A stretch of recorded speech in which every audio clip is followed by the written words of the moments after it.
তো নমস্কার বন্ধুরা, তো আমার চ্যানেলে আজকে তোমাদের অনেক স্বাগত জানাচ্ছি। তো আমার চ্যানেলে তোমাদের আজকে স্বাগত জানাচ্ছি। তো আজকের এই ভিডিওতে আমরা দেখব যে কি করে আমরা ফেডোরা GNU লিনাক্সকে আমাদের ডেস্কটপে বা আমাদের ল্যাপটপে আমরা ইনস্টল করতে পারি। তো তোমাদের যদি আমি দেখাই, আমি নিজেও হচ্ছে কি ফেডোরা GNU লিনাক্সই ব্যবহার করছি, ঠিক আছে। তো এখানে গিয়ে আমি অ্যাবাউট সেশনে যাই। তো দেখতে পাচ্ছ যে আমার এখানে Fedora GNU Linux KDE Plasma ভ্যারিয়েন্টে আছে এবং আমার সিস্টেম কনফিগারেশনও তোমরা দেখতে পাচ্ছ। তো এইবার আমরা চলে যাব হচ্ছে কি আমাদের ব্রাউজারে। তো আমরা এখানে আমাদের ইয়ান্ডেক্স ব্রাউজারে খুলে নিয়েছি। এইবার এখানে গিয়ে আমরা জাস্ট লিখব ফেডোরা। তো এখানে জাস্ট ফেডোরা লিখলেই আমাদের হচ্ছে কি ফেডোরা লিনাক্স চলে আসবে। তো আমরা প্রথম ওয়েবসাইটে চলে যাব। চলে যাওয়ার পরে আমরা এখানে দেখতে পাচ্ছি যে আমাদের এখানে অনেকগুলো ভ্যারিয়েন্ট আছে। ওয়ার্কস্টেশন ভ্যারিয়েন্ট আছে, কেডি প্লাজমা ভ্যারিয়েন্ট আছে, সার্ভার আছে, ক্লাউড আছে, কোর্স আছে। আবার নিচে চলে গেলে আমরা এখানে অনেকগুলো ভ্যারিয়েন্ট, স্পিনসের মধ্যে এখানে এক্সএফসি অনেকগুলো ভ্যারিয়েন্ট দেখতে পাচ্ছি। তো আমরা যখন নতুন ইউজাররা আসবো, তো আমি তোমাদের সকলকে বলবো যে তোমরা হচ্ছে কি হয় ওয়ার্কস্টেশন ভার্সনে যাও, নইলে কেডি প্লাজমা ভার্সনে।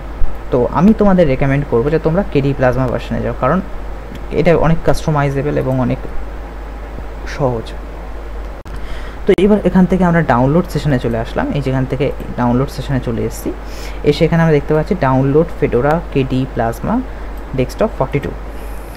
তো এখান থেকে এসে আমরা হচ্ছে এই আমাদের যেটা ইন্টেল এবং AMD CPU এর জন্য সবার ফার্স্টের যে অপশানটা আছে for Intel and AMD x86 64 systems, তো এখানে এইটা আমাদের হচ্ছে কি এখান থেকে ডাউনলোড করে নিতে হবে। এবার তোমরা যদি হচ্ছে রাসবেরি বা ইউজ করে থাকো, তো এইটা ডাউনলোড করবে। পাওয়ার পিসির জন্য হচ্ছে কি এইটা। তো এরপরেও তোমাদের যদি উইন্ডোজ ইউজার হয়ে থাকো, তো তোমাদের একটা মিডিয়া রাইটার লাগবে, তো তোমরা হচ্ছে কি এটা ডাউনলোড করবে। আর যদি তোমরা লিনাক্সে হয়ে থাকো, এটা ডাউনলোড করতে পারো, অথবা তোমার ডিস্ট্রিবিউশনের যে মিডিয়া রাইটার আছে সেটা ব্যবহার করতে পারো, ভেন্টয় অথবা ব্যালেনা ইচার, ঠিক আছে, এইগুলো ব্যবহার করতে পারো। এই যে ব্যালেনা ইচারও তোমরা ব্যবহার করতে পারো। তো এরকম, তো আমি এখানে হচ্ছে কি আমি এই যে ইনস্টলেশনটা আমি দেখাবো, এটা সম্পূর্ণভাবে ভার্চুয়াল বক্সের উপর দেখাবো। তো সবার ফার্স্ট এটা ডাউনলোড করে নিই। তো এটা তোমরা ডাউনলোড করে নেবে। দেখো আমার এখানে এটা অলরেডি ডাউনলোডেড আছে। তো এরপরে আমি চলে আসবো হচ্ছে কি এই যে আমার ফাইলটা যেটা আমি ডাউনলোড করেছি। তো এরপরে আমি চলে আসবো হচ্ছে কি নোম বক্স নামে সফটওয়্যারে। তো এখানে আমার অলরেডি একটা এখানে ইনস্টল করা আছে, তো এটাকে আমি জাস্ট চালু করছি না, এটাকে আমি ডিলিট করে দিলাম। তো এরপরে আমি এখান থেকে নতুন প্লাস আইকন ক্লিক করব, ইনস্টল ফ্রম ফাইলস করব। দেওয়ার পরে আমি চলে যাব হোমে, তারপরে আমি চলে যাব হচ্ছে কি ডেস্কটপে চলে গিয়ে এখানে দেখতে পাচ্ছি ফেডোরা লিনাক্সের যে আইএসওটা দেখতে পাচ্ছি, এই আইএসওটাকে আমরা এখান থেকে ওপেন করে নেব। ওপেন করে এদের জন্য আমরা একটু র্যাম বাড়িয়ে দিয়ে 5.6 GB র্যাম থাক, এটা যথেষ্ট ভালো। নাম ফেডোরা লিনাক্স, ফেডোরা থাক। এরপরে আমরা ক্রিয়েট অপশানে ক্রিয়েট করব। তো এখান থেকে জাস্ট এখানে আমরা এন্টার দেব। তোমরা যখন অ্যাকচুয়ালি কম্পিউটারে খুলবে, আমি আগের যে ভিডিও ছিল, আগের ভিডিওতে আমি ওপেন সোর্সের ভিডিওতে আমরা দেখিয়েছি যে কী করে তোমরা যখন হচ্ছে কি একটা অপারেটিং সিস্টেমকে ইনস্টল করতে হবে, লিনাক্স বেস কোনো অপারেটিং সিস্টেমকে ইনস্টল করতে হবে, তো তোমাদের বায়োসে কী কী সেট আপ করা উচিত সেটা নিয়ে আমি আগের ভিডিওতে দেখিয়েছি। তো এই ভিডিওতে আমি ওটা দেখালাম না, আমি এখানে জাস্ট হচ্ছে ইনস্টলেশন প্রসেসটাকে তোমাদের সামনে দেখাচ্ছি, কারণ প্রতিটা আলাদা আলাদা লিনাক্স ডিস্ট্রিবিউশনের ইনস্টলেশন প্রসেস একটু আলাদা হয়ে থাকে। তো তোমরা যারা নতুন ইউজার আছো, তো তোমরা ফেডোরা যখন ইনস্টল করবে, তো এরকম সেম জিনিস তোমরাও দেখতে পাবে।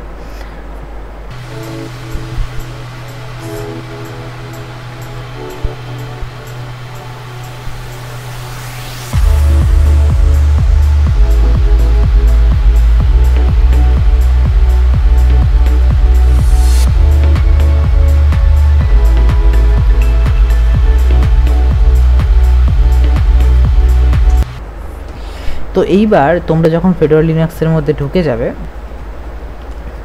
তোমরা যখন ফেডোরা লিনাক্সের মধ্যে এন্টার করবে, তো এরকম একটা লাইভ এনভায়রনমেন্ট তোমরা পাবে, ঠিক আছে। আমি এখান থেকে একটা কাজ করে নিই, এই ফ্লোটিংটাকে আমি বন্ধ করে দিই, এটা আমার খুব অসুবিধা করে। তো এখানে হচ্ছে কি এরকম ওয়েলকাম টু ফেডোরা লিনাক্স একটা মেসেজ পাবে, এখান থেকে তোমরা এগুলোকে দেখতে পারো, হ্যাঁ, এগুলোকে স্কিপ করতে পারো। আমি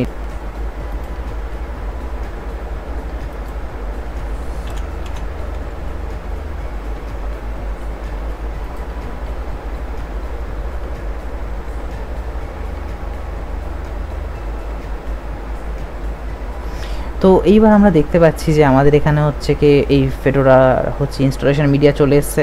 এবার আমরা যেহেতু ভারত থেকে, তো সেখানে আমাদের হচ্ছে কি এখানে হিন্দি সিলেক্ট হয়েছে, কিন্তু আমার হিন্দি একদম পছন্দ না, আমি এখানে বাংলা সিলেক্ট করি এবং ভারত বাংলা করি। তো তারপরে এখান থেকে আমরা কন্টিনিউ করছি। তো এখানে কি সুন্দর একটা মেসেজ দিয়েছে, ফেডোরা 42-তে স্বাগতম।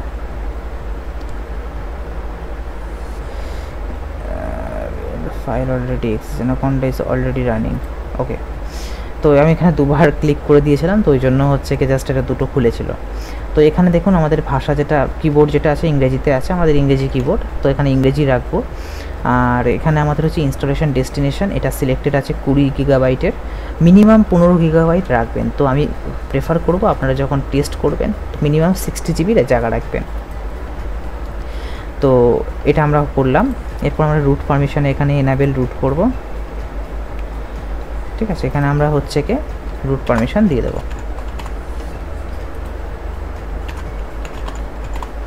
রুট পারমিশন দিয়ে দিলাম। তারপরে আমাদের এখানে হচ্ছে কি আচ্ছা, এখানে পাসওয়ার্ড দিয়ে দিলাম। এই পাসওয়ার্ডটা কিন্তু আপনারা মনে রাখবেন। ঠিক আছে, এরপরে আমাদের এখানে অটোমেটিক সিলেক্ট হয়ে গেছে যে আমরা কলকাতা থেকে।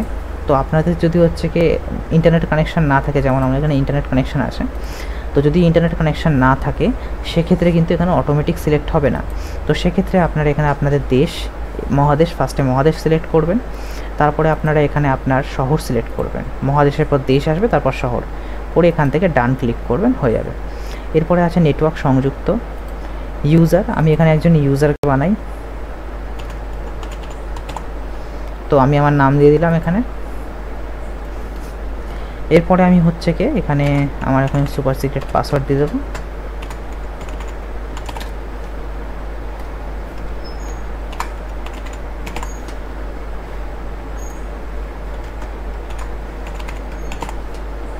হলো, এই অ্যাকাউন্টটি ব্যবহার করতে এই পাসওয়ার্ডটি প্রয়োজন, এটা ক্লিক করে রাখবেন। Add administrative privilege to user account while group membership, এটা দুটোই ঠিকঠাক, কোনো দেওয়ার দরকার নেই আর, এখান থেকে ডান করে দেবেন। তো এখানে সব কিছু আমাদের সেট হয়ে গেছে। আমাদের এখানে ইনস্টলেশন মিডিয়া সেট হয়ে গেছে, রুট অ্যাকাউন্ট সেট হয়ে গেছে, ডেট অ্যান্ড টাইম সেট হয়ে গেছে।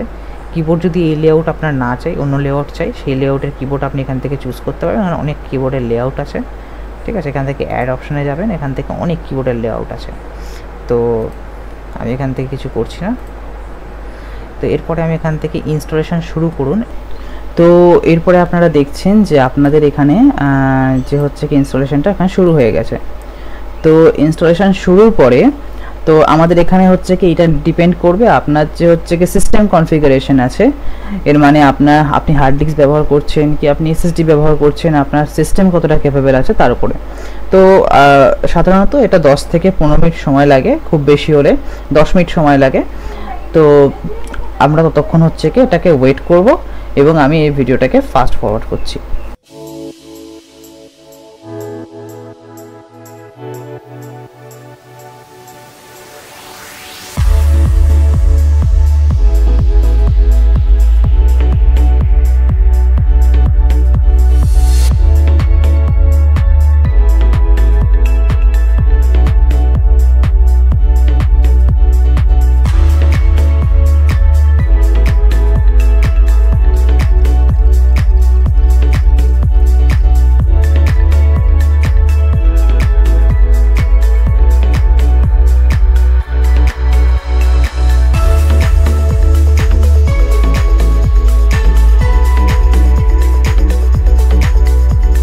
তো এরপরে আমরা দেখতে পাচ্ছি যে আমাদের হচ্ছে কি ইনস্টলেশন প্রায় কমপ্লিট হয়ে এসছে। তো এবার দেখো আমাদের ইনস্টলেশন কমপ্লিট হয়ে গেছে। তো এইবার আমরা কি করব, এইবার হচ্ছে কি আমরা এখানে ফিনিশ ইনস্টলেশন বাটনে ক্লিক করব। তো তারপরে আমরা ইনস্টলেশন মিডিয়া থেকে বেরিয়ে আসতে পারবো। তো ক্লিক করলাম, এরপর আমরা ইনস্টলেশন মিডিয়া থেকে বেরিয়ে এসেছি। এইবার আমাদের কাজ হচ্ছে কি কম্পিউটারটাকে একবার রিস্টার্ট করে নেওয়া। তো এরপর আমরা কম্পিউটারটাকে রিস্টার্ট করেছি। তো এটা এবার রিস্টার্ট হচ্ছে মিডিয়াটা। তো এবার হচ্ছে কি আমাদের কম্পিউটারকে আবার চালু করব। তো এবার আমাদের কম্পিউটার আবার চালু হয়ে গেছে।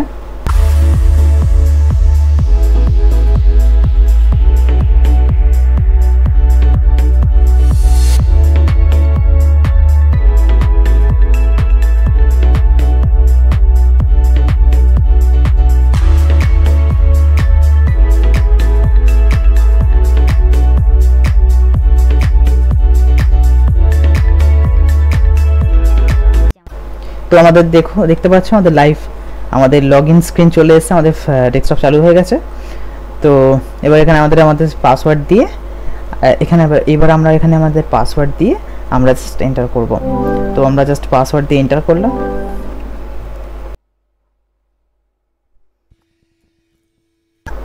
তো এইবার তোমরা দেখতে পাচ্ছ যে আমরা আমাদের ডেস্কটপে এন্টার হয়ে গেছি। তো এইবার হচ্ছে কি এখান থেকে তোমরা এখানে জাস্ট একটা ইন্ট্রো দিয়েছে, তো এটা তোমরা দেখতে পারো, নাহলে কেটে দিতে পারো। তো আজকের এই ভিডিওতে জাস্ট এটুকুই ছিল। তো এর পরের ভিডিওতে আমরা দেখব যে আমরা হচ্ছে কি ফেডারেল লিনাক্স ইনস্টল করার পরে আমাদের কি কি করণীয় কাজ আছে, বা যে কোনো লিনাক্স ডিস্ট্রিবিউশন ইনস্টল করার পরে আমাদের কি কি করণীয় কাজ আছে। তো আজকের ভিডিওতে জাস্ট এইটুকুই। তো দেখা হচ্ছে অন্য কোনো ভিডিওতে, দেখা হচ্ছে পরের ভিডিওতে। তো ততক্ষণের জন্য বাই বাই।